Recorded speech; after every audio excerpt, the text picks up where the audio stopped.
Okay, this is episode 7 of What's Been Better.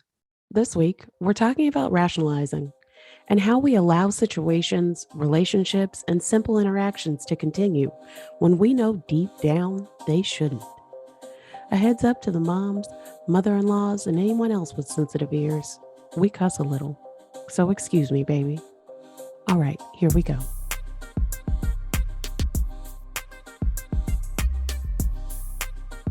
All right, here we go. So I'm Sylvia, if you don't already know. And I'm Lori. All right. You all right? Yes. Okay. Hey, Sylvia. So what's been better? Um, it has been a better week as far as getting things done. It's been a better week of me paying attention and noticing what I'm noticing. Thank you for putting that in my head. And just accepting things as they are instead of trying to fix everything. That's huge. It's I been a like lot of that. peace in that of like, I don't have to try to fix it. Just let it be. Just let it be whatever it's going to be. So, yeah. That's great. That's wonderful. What about you? What's been better? Well, so I'm going through my own growth process and I'm learning to affirm myself in some areas and let go of some things. And I've learned to memorize my statement more. I call it my orientation statement. And Well, so orientation statement. What does this mean? right. So I'm deciding ch- to grow. Like Okay. I'm being intentional about growing. So there's this affirmation that I have, and I'll say it throughout the day, like whenever I am recognizing, right, that I might be slipping in some areas. So I go through my affirmation to feel empowered. So that's better. So I love that. Like, you have that has to be a whole private session before we talk about that one okay. because I need more of that. That's interesting. Yes, so in line with being better, that's me trying to be better, right? And really stay in alignment with what my focus is and what my attention is. Okay. So that's what's better for me. And you said it's all throughout the day. It's not just like at the beginning of the day. No, I just say it whenever I'm feeling it, or like if there's something like this an aha moment, right? Okay. Like one of them is to be self-aware, right? That's part of one of my affirmations. And so when I noticed that something happened and I picked up on it, I said, oh yes, this is how that's happening. I'm becoming a little bit more self-aware. So it's like this acknowledgement, this excitement that's there, and also me affirming it even more. So I Okay. can become even more self-aware. I like that. I like that a lot. A whole lot. Okay. So we're talking about rationalizing today and how we just rationalize shit just at any time. Just which is I feel like it can create a lot more of a headache if you rationalize something, if you try to like rationalize it away, knowing good and well that like, no, just stop. Yeah.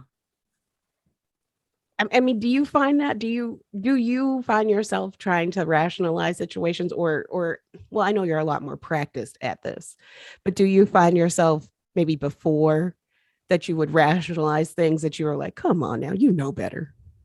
Right. Yeah, I still do it. Right. And Mm. so as I rationalize something, I actually ask myself, well, is that really true? Or am I trying to make light of it, almost to dismiss it? Mm-hmm.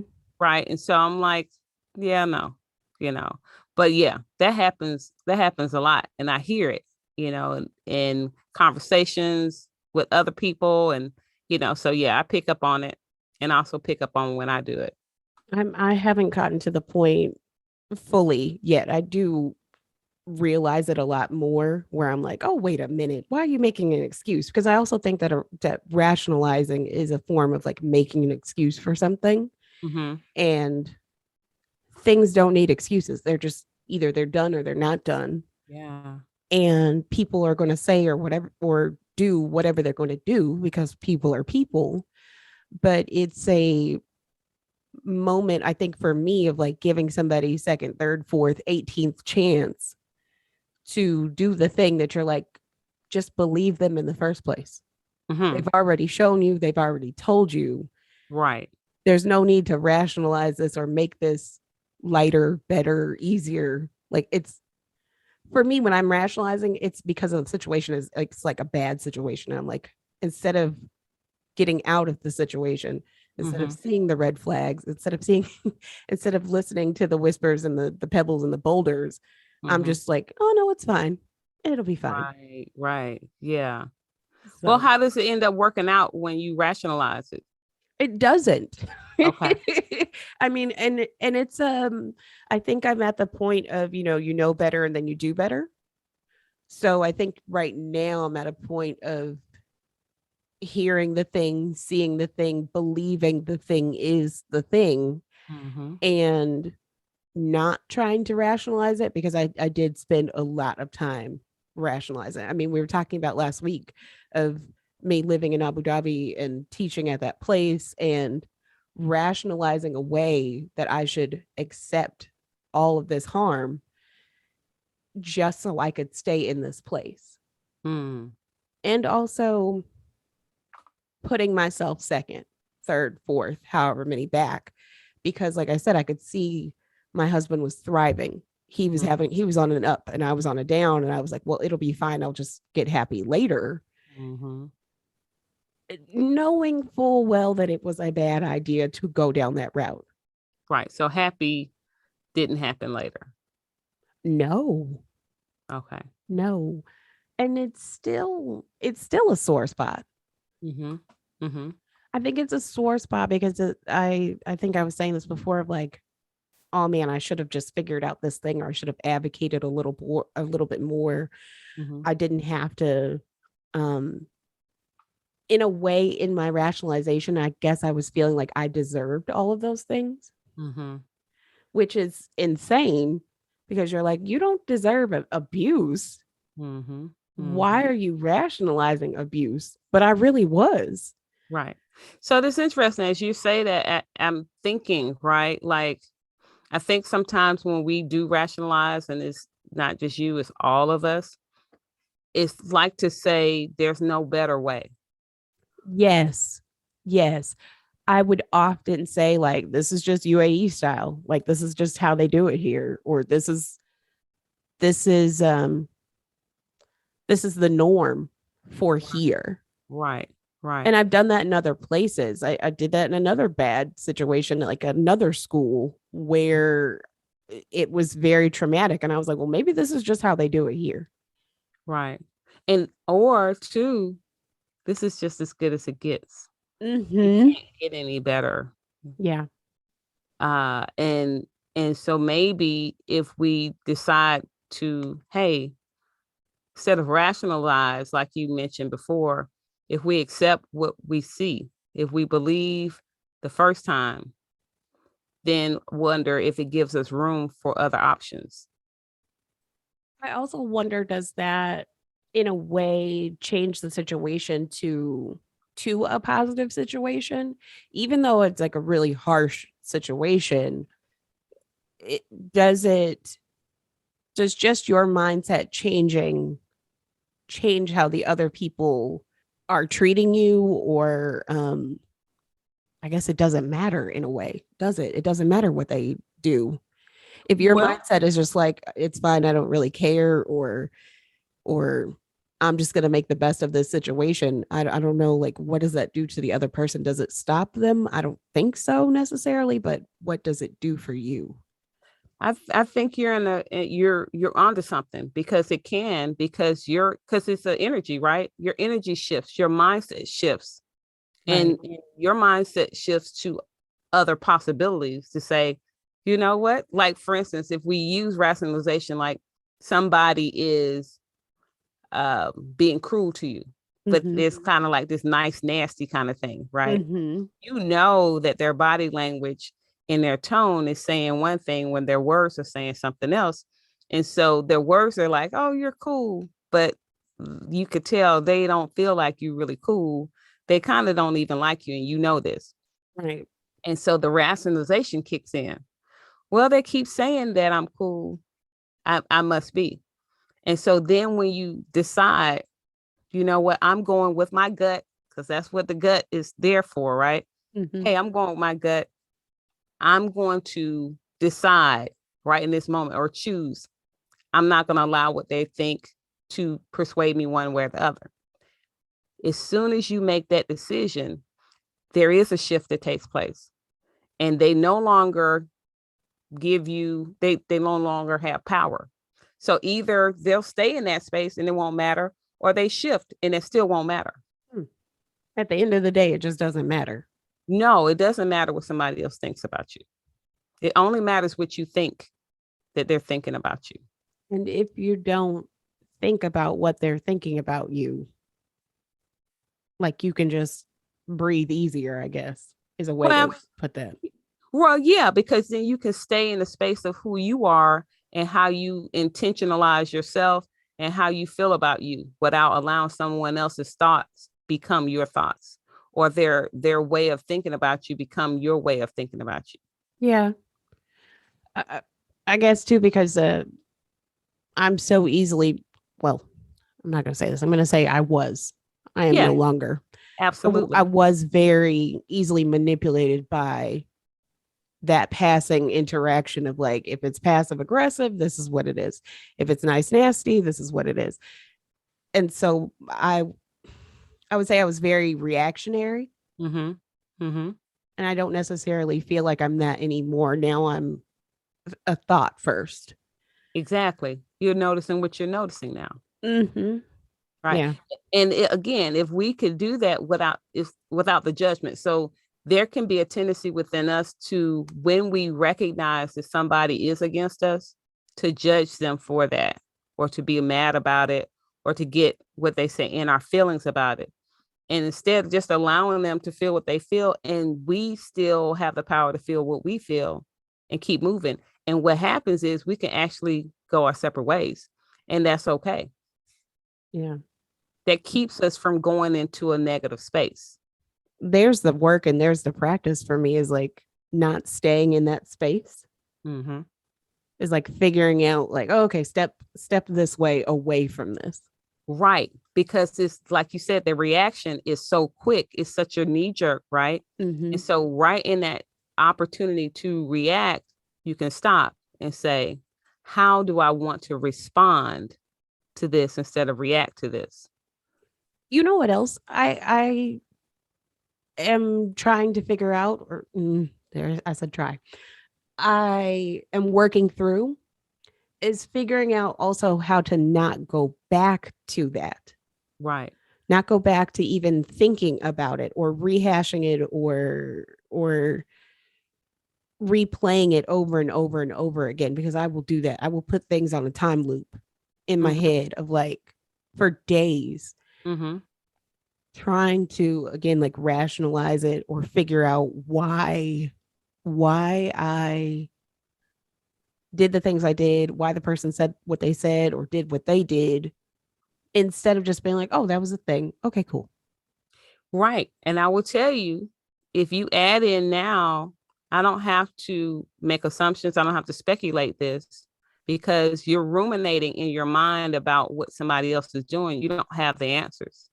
You Yes. have, right. You have what you're speculating. So maybe if there's a choosing, hey, I'm choosing not to know this.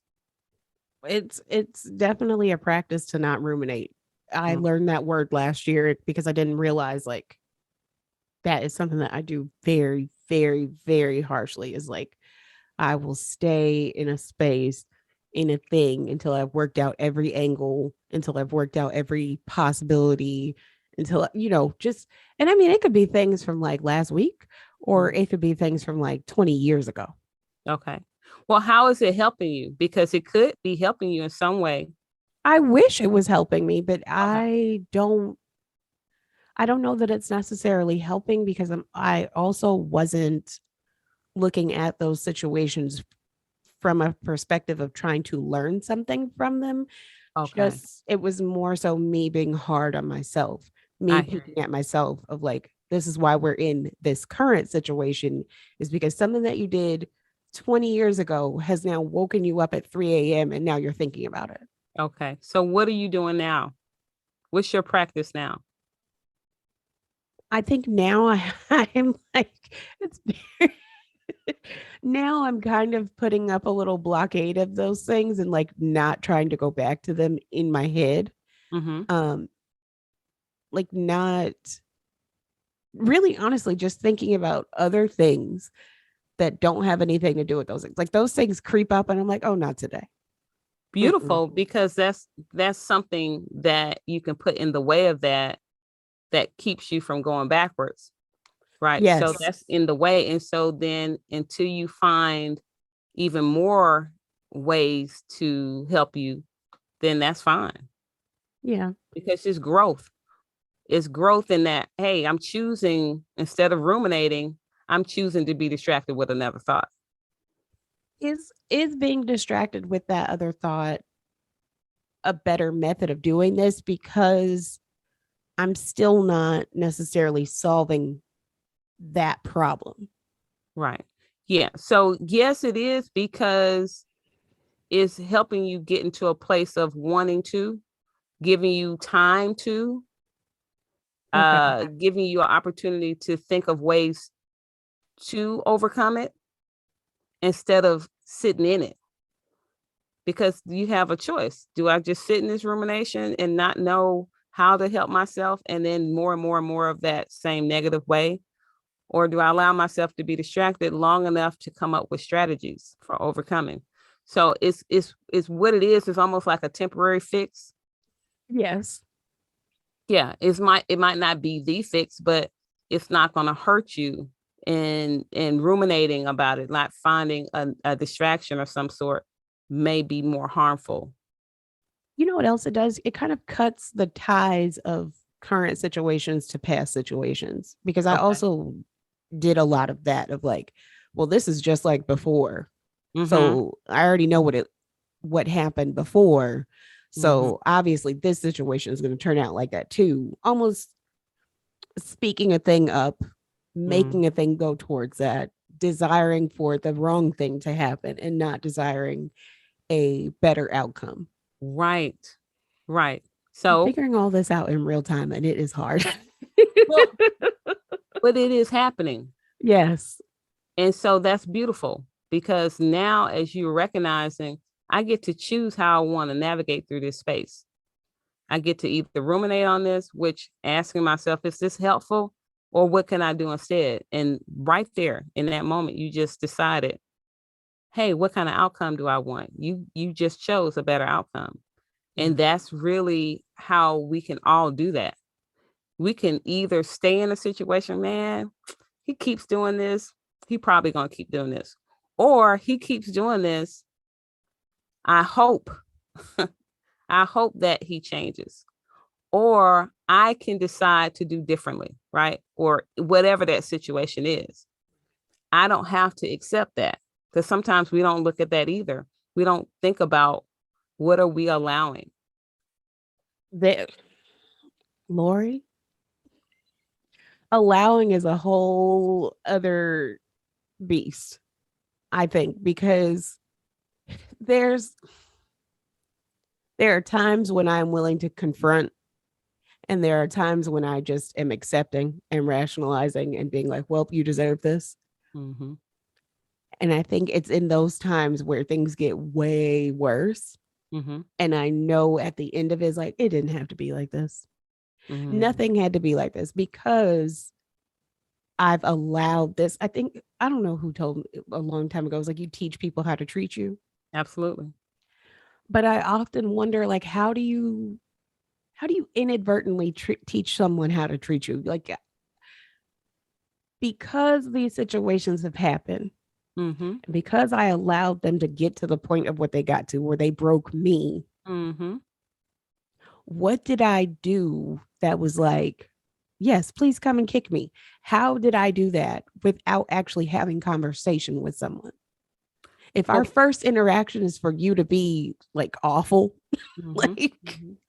Right. Well, so So looking at that, right, it could be, first of all, shock, like, man, that person just said some off the wall shit to me. Yes. And how do I Yes. respond to it? And a lot of times we don't want to hurt someone's feelings like somebody else has harmed us. And in a sense, I can take it, but can they take it? Well, we Mhm. are not responsible, number one, for how someone takes something.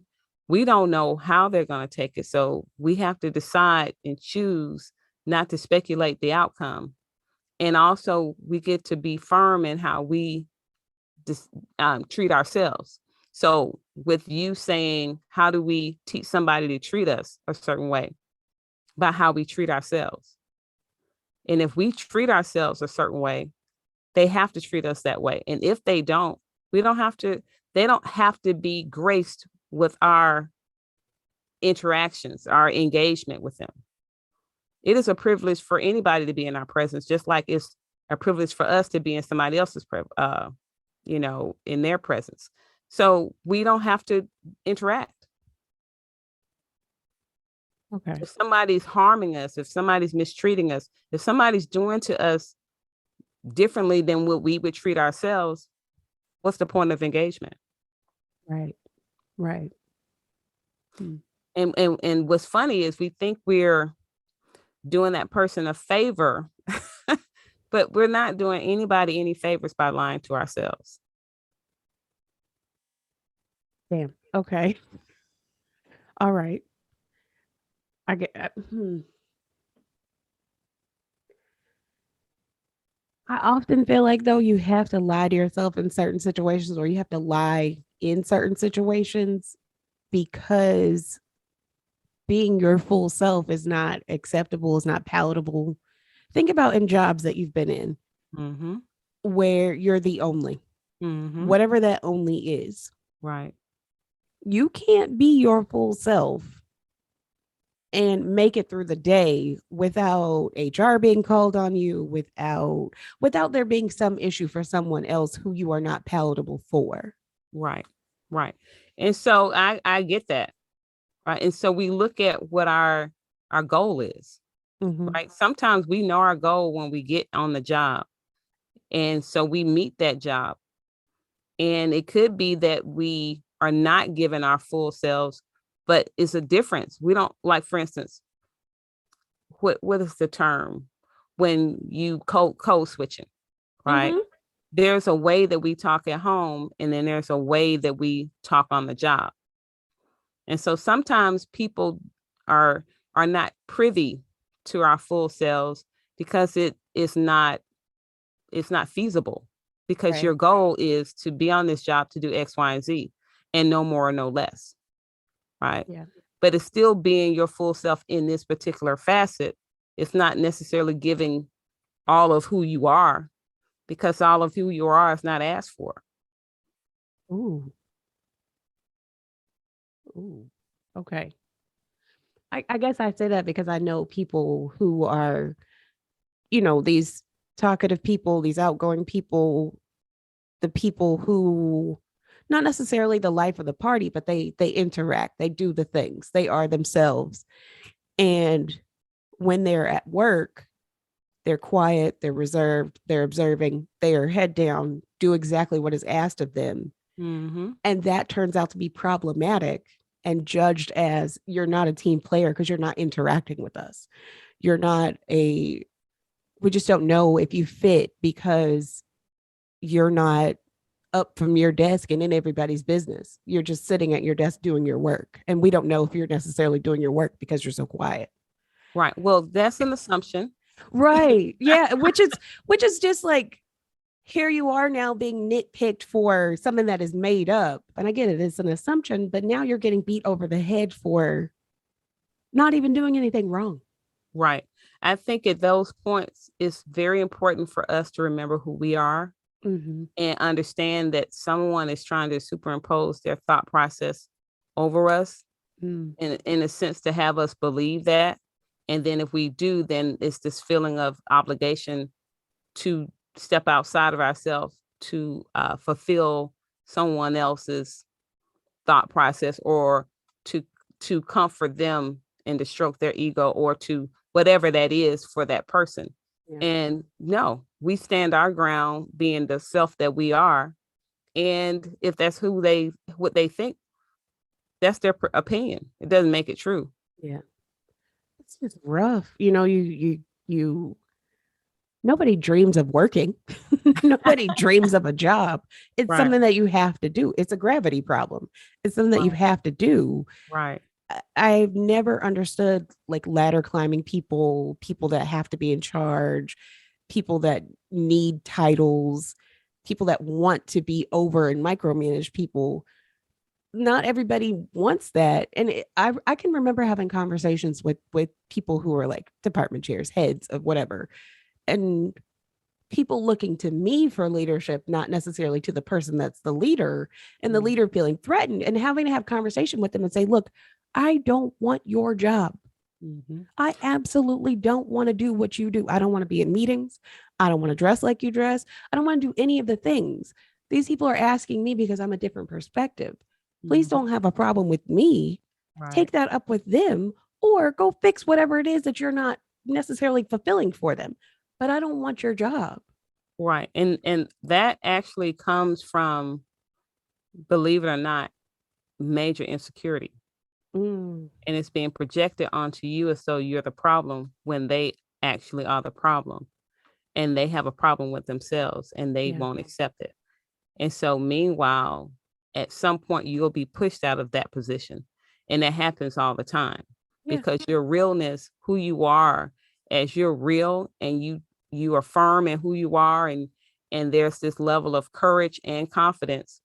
The person who has a lack of courage and a lack of confidence, it's almost like they sniff you out as though you become a threat. So you will be pushed out. Yeah. And in the past, I've let that confidence that I had in my abilities, in my who I was, be like weakened, the light dimmed. I've taken on their insecurities because I Right. didn't realize, like, put your shield up, keep your armor Exactly. on, Right. fix Be- that hole right there. I didn't do that oh yeah. before. Well, that's okay, but now you know. Yeah, And now I know. Yes. absolutely. And this is the thing. This is the growth that's taking place, right? Every time it's a leveling up.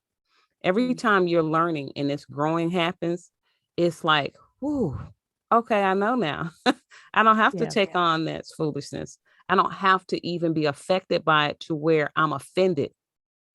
Because There. remember, I was saying how sometimes we get into our quote unquote feelings. Mm-hmm. If we decide not to do that and recognize, this is what's happening. I don't have to judge this experience. I don't have to be annoyed by how they're showing up. I can just separate myself, Yeah. especially if negative feelings are coming up.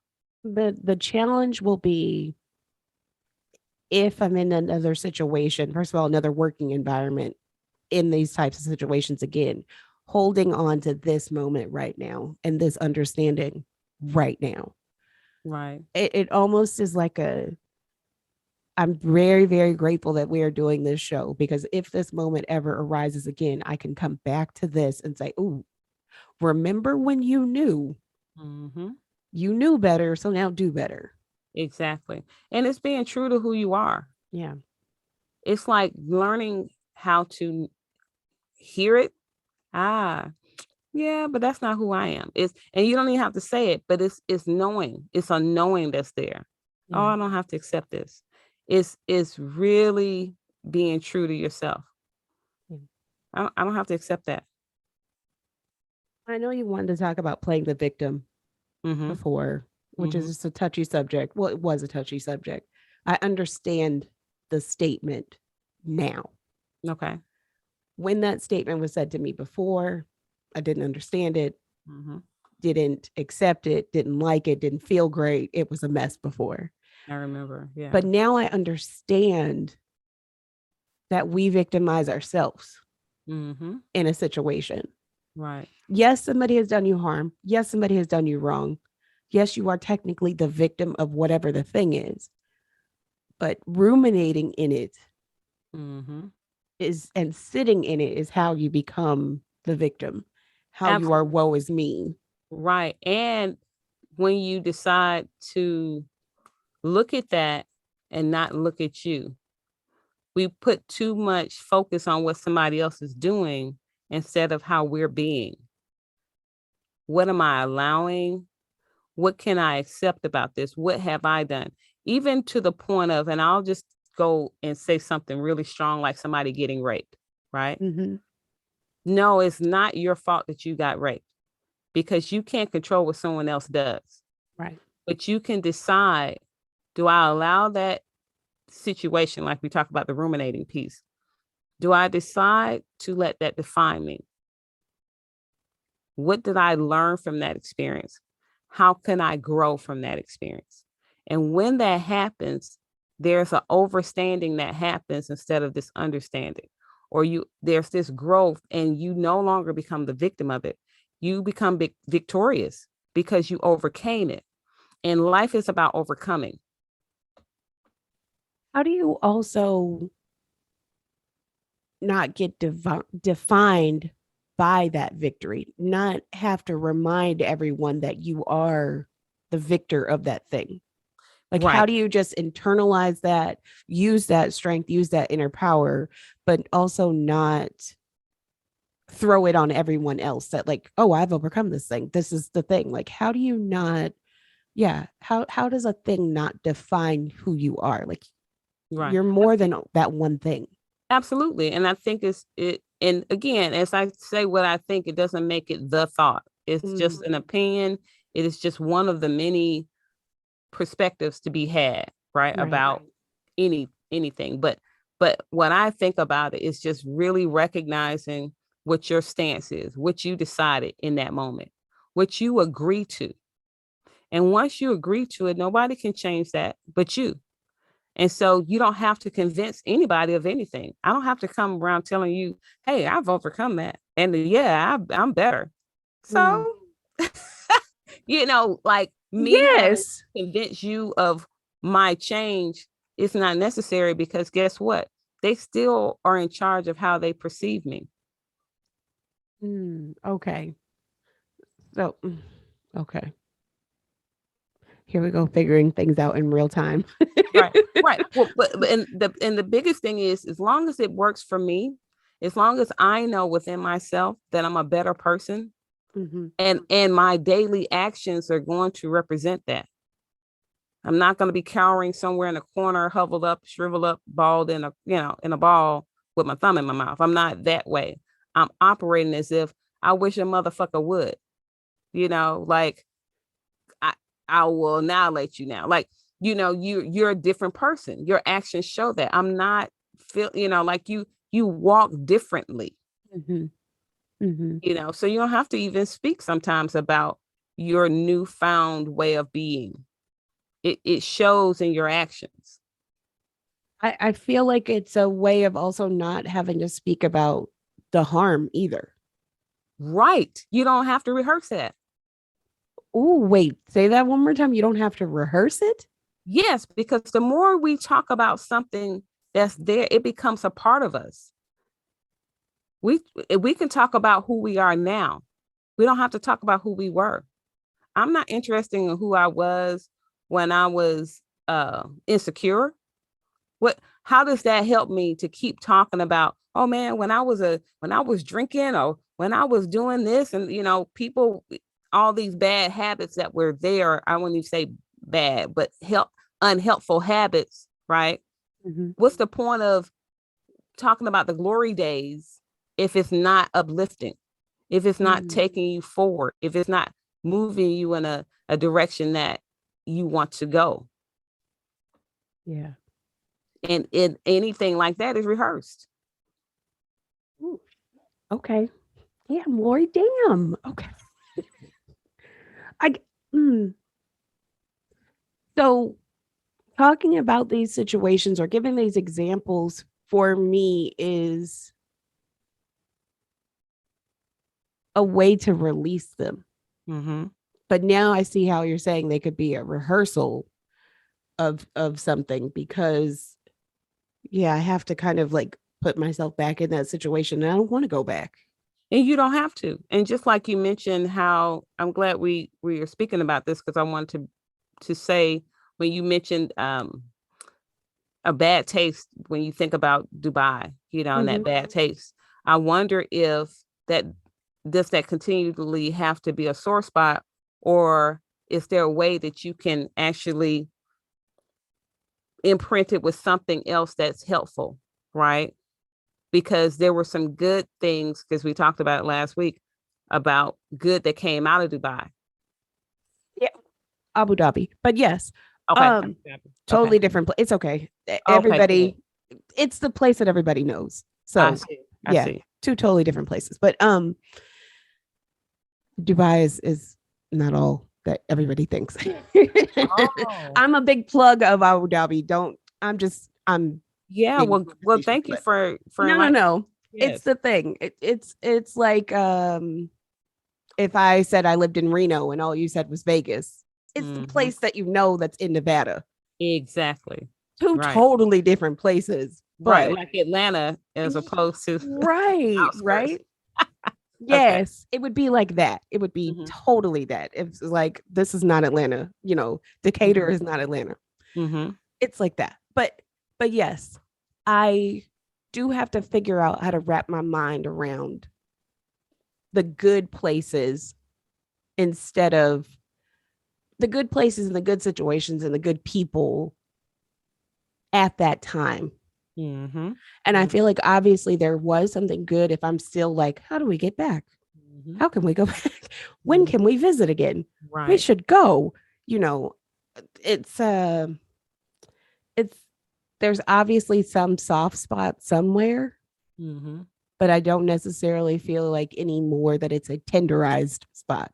So Hmm. I feel like there's always two spots. There's a soft spot where it's like, oh, this was great. And there's a tenderized spot where they took the meat tenderizer and just beat you into submission. Two Hmm. totally different situations. Well, tell me this, and I think this is good, right? To recognize when that happens, like when you think about something and this soreness comes up, or this feeling of anything other than peace or whatever, Mm-hmm. that is an indication that you hadn't gotten over something. That's an indication that there's something to be worked out, to where how can I find peace even in that space? Ooh, okay. And how So can you, as you think about that sore spot, how can it be a source of peace now when you think back on it? I don't know yet. Hold on. I gotta think That's about. So that's you're fine. saying It might take some time. even the harsh spots Hmm. find peace in the harsh spots. Right. Right. And I'll give an Mm, example. There okay. were times when I used to be so angry at my ex-husband, Mm-hmm. right? And how um I felt mistreated and things like that. And so whenever I thought about our marriage, I would be annoyed. And now when I think about it, part of it I just don't even remember. But even the bad parts, I'm not angry. I'm not bothered. I'm nothing more than anything. But also I look at what I learned. I look at who I was then and who I am now, and how that person helped me to become the person I am now. And so I can look back with like, oh, thank you. And that is so deep because, Really? oh, yes. Okay. I'm now coming things are coming into clear for me a little bit. A little bit of focus. I'm wondering for myself if things are still tenderized because I'm not angry at the other people or at the situation. I'm still angry with myself. Exactly. And how can you decide to be something else other than angry at yourself? That's a decision that I don't know if I'm ready to make. Okay. And so that's the other thing. When you think about you, because how many years ago was that? It'll be 10 this year. Right. So for 10 years, you're deciding to be angry at yourself, Mm-hmm. but the people who harmed you, you're not angry at them anymore. I feel like I can't be angry with them anymore because I'll never interact with them again. I hear you. So if But there was like a way, I'm sorry, if there mhm, was a way for me to interact with them again, maybe I would still be angry with them. But I hear you. because I only have conversations with myself Mm, about these things, right. I'm the only person that could be mad I at. hear you. So yeah, And so look at this. If you stay perpetually upset with yourself, how do you grow? I don't know. I guess you And that can't.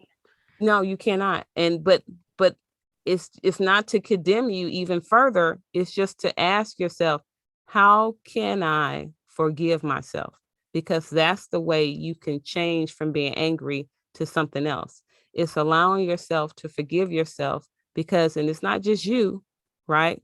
Mm, You are standing in the stead right now for so many people who might listen to this podcast and recognize that at some point we have done that. We have beat ourselves up every time we think about what we shoulda, coulda, woulda, because mm-hmm. that's what's in the place. I should have done this, I should have done that. But you didn't know what you didn't know, and now you do. And so life is teaching you that, hey, I've grown from this. And every time you recognize that you've grown from that place, I wonder if forgiveness can be there to say, hey, it's okay. You didn't know what you didn't know, and now you do. Look Mm. at how you've grown. You're no longer that person. I hope I'm no longer that person. I don't know if I'm no longer that person. You speak that. And Oh, every time that you speak, I am a new person.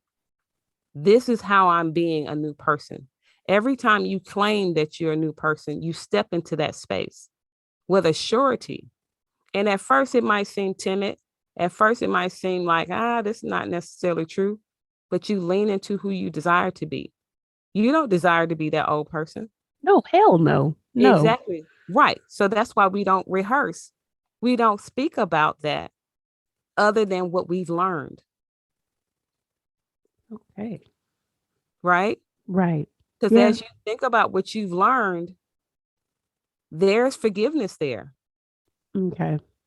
And you tell me, you think that's possible as you consider deciding to stay angry with yourself for these 10 years or recognizing how you've grown and how you can move away from that? I think I would have to like really sit with all of it and like realize step by step, piece by piece of things that have changed Mm-hmm. and what has changed in me Right. in order to fully claim and recognize like, oh, okay, you are different. In Absolutely. this many ways you are different. Right. That's huge. And so, and so I think a lot of times, and it's not you or just me, it's many people, we don't take the time. We just blatantly just go back and, oh, that was stupid. Or we will defame ourselves or ridicule ourselves in some way instead of looking at what we did and what we could do better moving forward and what we did right even in those times, what we tried to do that maybe wasn't as helpful because it wasn't all bad. No, no, it wasn't all bad. And I'm literally real time replaying things and being like, oh, okay, I did get that out of that. And I did learn how to do this. And I didn't I didn't put my hands on anybody, even though hands were put on me. I didn't do that. I didn't And initiate the yes, harm. So right, in real time, I am listening to you and working these things out also of like being able to like, oh, okay, yeah. Oh, yeah. Mm-hmm. Yes. that's huge. Right. And so then there's a place where you can compliment yourself, you can encourage yourself, and you can say to yourself, hey, that was huge. How did I even do that? How did I maintain my composure when somebody put their hands on me? Because you could have thrown a motherfucker across the room, or you could have just Yeah.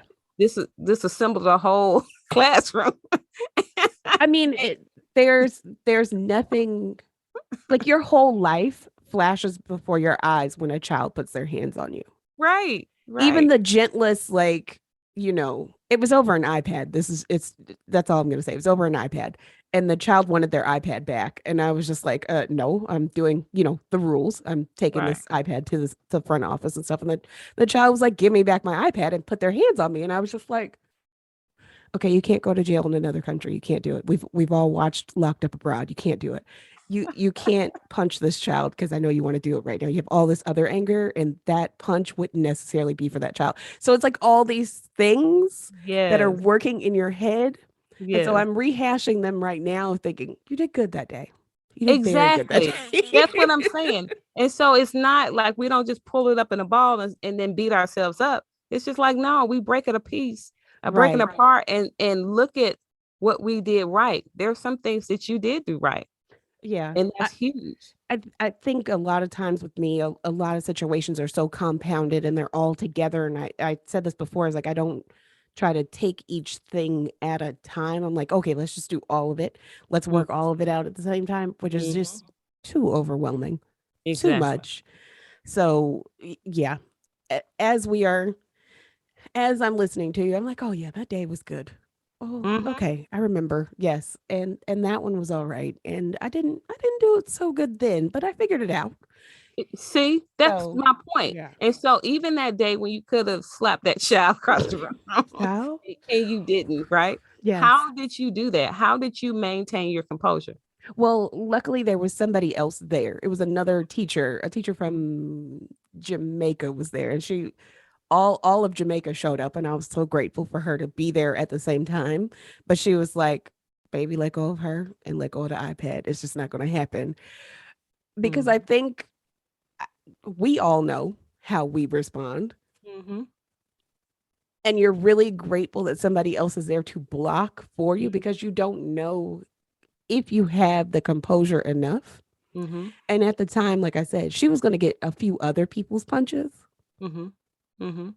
And I think because I couldn't punch anybody else, I Mhm. didn't want to go to jail. Mhm.